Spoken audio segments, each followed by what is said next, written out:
A demo for you, paella a la Valenciana. Okay, so this is a pretty traditional paella from Spain. It's kind of more of a tourist paella because of all the meat and seafood in there. Traditionally, paellas tend to be, one protein, two protein, seafood, rabbit, vegetarian.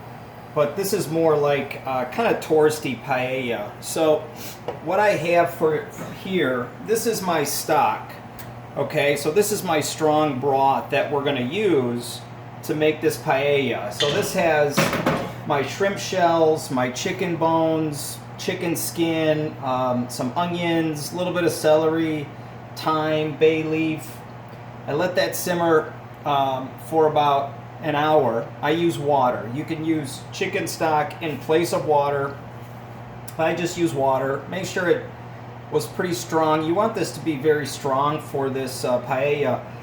And then at the end I added salt and I added saffron. And I want this to be a little salty because it's going to need it. You don't want to have to add more salt to this later. You don't want to disrupt the rice. Almost like making a pilaf where you don't want to stir it. And then the saffron went in at the end, and now what I have is this really beautiful yellow, really brightly colored yellow from the saffron broth. Okay, so the first thing I'm going to do is I'm going to brown my chicken thighs. Now I have boneless, skinless chicken thighs that I'm going to use. We're going to start with a little bit of olive oil, a little salt and pepper on my thighs.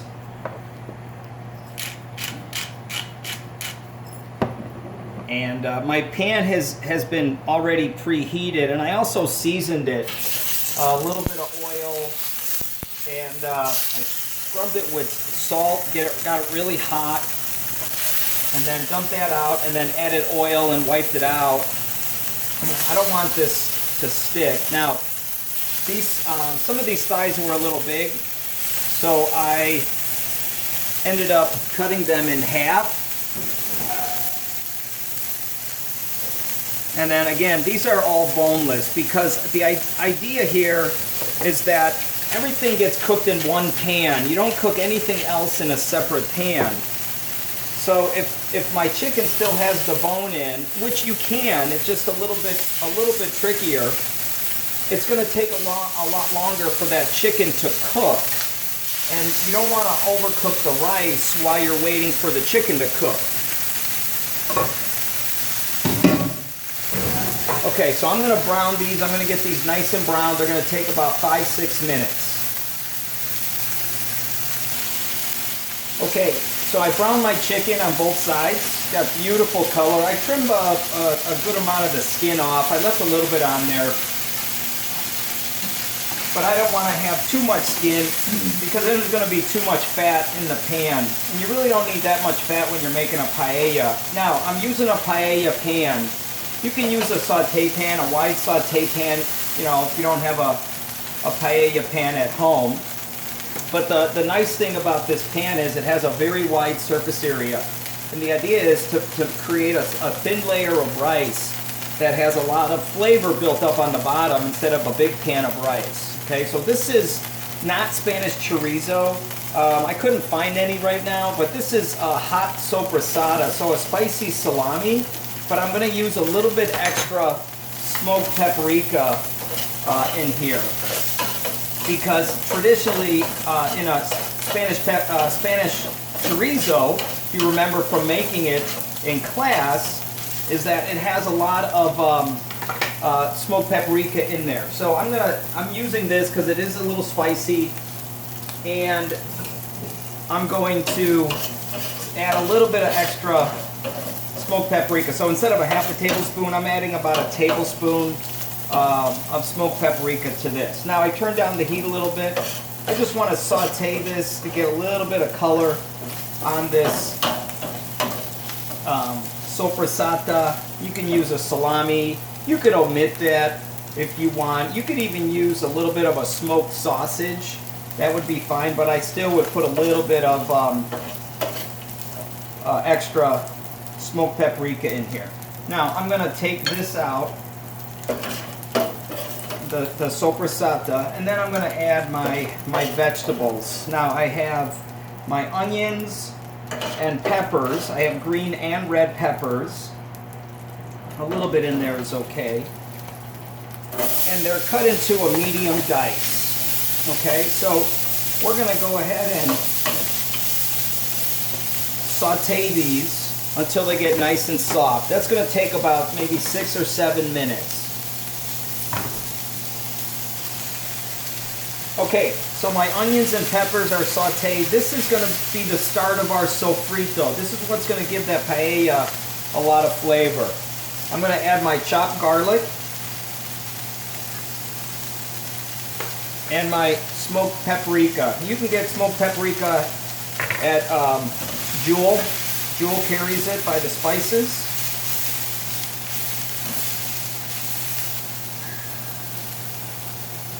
And it's good. It's not the best smoked paprika, but it has some, pretty good flavor. Can you use regular paprika? I wouldn't recommend it because then you don't get that true flavor of your paella, that smoky and saffron flavor that you want to get. Okay? So we're going to saute that. Now, these are my tomatoes. These are fresh plum tomatoes that I grated. If you don't have a grater, you can chop them very fine. Okay, because I want to cook this down until it's very dry. And that's going to take probably another 5-6 minutes, okay?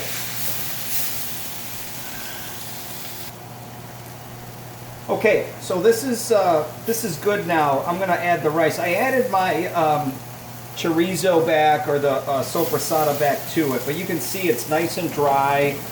All that moisture from the tomatoes is cooked down, really concentrated those flavors. Now, traditionally, they would use a Spanish rice called, it's a bomba, B-O-M-B-A, or calaspara. It's kind of like a medium grain rice, like a arborio. It's a little less starchy, but I couldn't find any. I'm using actually brown rice. You can use just regular long grain converted rice. That you would use for, say, a pilaf. I'm using brown rice just for a little bit more flavor and a little healthier. Okay, so now what we want to do is we want to toast this rice just like you would do in a pilaf. We want to cook that exterior of the rice grain, cook out some of that starch. Once we start adding liquid to this, we're not going to stir this anymore. So we can stir it right now so we can toast that rice. And then we're going to start adding, we're going to add our wine, and then we're going to add our broth. Now, I bought some saffron. It was at Jewel. If I'm doing a vegetable paella, I would probably have some zucchini already in here, maybe some cut up green beans, asparagus. Obviously, I would make a vegetable stock or broth.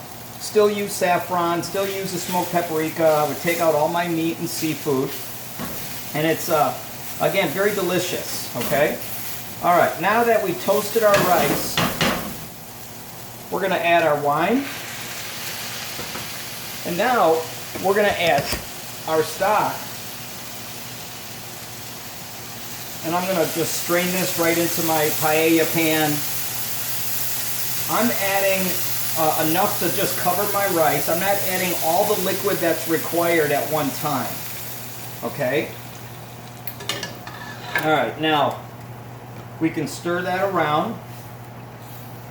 This rice is going to take a little bit longer. This brown rice is going to take a little longer than your regular paella rice, the bomba.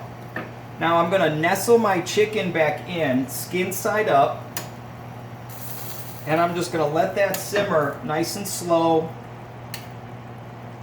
until it's no longer soupy. Okay? Now I'm going to add the rest of this juice back to it.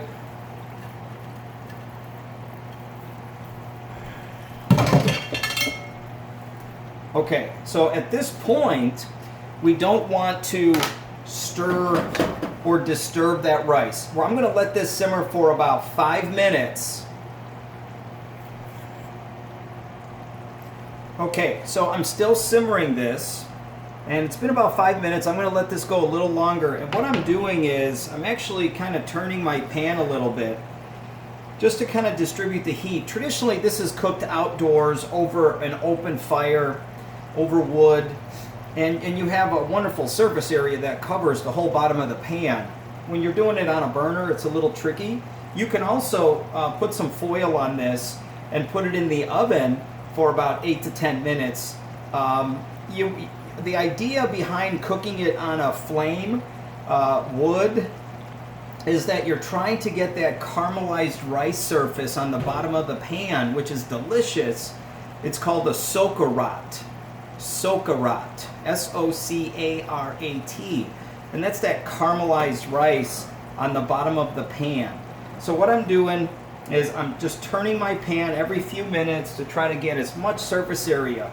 Now what we got to be careful with is this middle, because that could burn if it stays in that spot. And that's why I kind of move my pan off the heat a little bit, and I'm just going to keep turning this, okay? I didn't add all my liquid. I'm going to add liquid once this gets under the rice. I'm going to just start adding liquid around the perimeter of the pan, the outside of the pan, and let that, because this liquid has a tendency to kind of gather in the middle. So I'm just going to add a little liquid in on the outside of the pan, let that liquid kind of come in. I don't want to overcook this rice in the middle, and that's why we're just going to add it, almost like you're making risotto. We're going to add a little bit, we're going to let it cook, add a little bit, and let it cook, okay? And we're not going to add too much liquid, because when we start adding the seafood has a lot of moisture in there. If we add too much liquid too soon and then we add all the seafood, all that moisture from that seafood is going to come into the rice and make it too wet, or it can get mushy and overcooked. Okay? Okay, so I've been simmering this for about maybe 6-7 minutes. I've been turning it every couple minutes to try to get a little bit more surface area on the edges, since I don't have a wide enough flame. Now this is the rice is still not cooked enough to where I want it when I add my seafood. So what I'm going to do is I'm going to add a little bit more of this saffron broth, and I'm just going to add it again around the edges and let it kind of soak in. The biggest problem that people will have when making a paella is that they add too much liquid, and it's really about patience, letting the rice cook slowly, not adding too much liquid at one time. You can always add more liquid to it a little bit at a time, but if you add too much liquid too fast and then you add all your seafood, your rice is going to get mushy. You want this to be like really beautiful al dente. Now my brown rice is going to take a little longer, so I might add a little bit more broth in maybe 3 or 4 minutes, but I'll look at the rice. I want the rice to be a little bit less than al dente once I add my seafood. So it should kind of stick to your teeth a little bit when you bite it, but it shouldn't be raw. I don't want it to be al dente, because once I add my seafood, I'm going to let it cook for 2 or 3 more minutes. I'm going to cover it and then take it off the heat and let it just kind of sit and rest for about 5-7 minutes until the rice and the seafood is fully cooked. Okay, so I'm going to let this cook for another maybe 4 or 5 minutes. I'm going to keep kind of turning it, and I'll be back. Okay, I added 1 more ladle of broth, and like I said, my rice is not quite to the point where I want to add my seafood. You can still see it's a little bit raw, so we're going to let that cook. These chicken thighs are not going to overcook. Now I don't want to stir this. It's looking nice. I have kind of like a low to medium flame, maybe a medium flame, and I'm turning this every couple minutes to try to create an even cooking surface.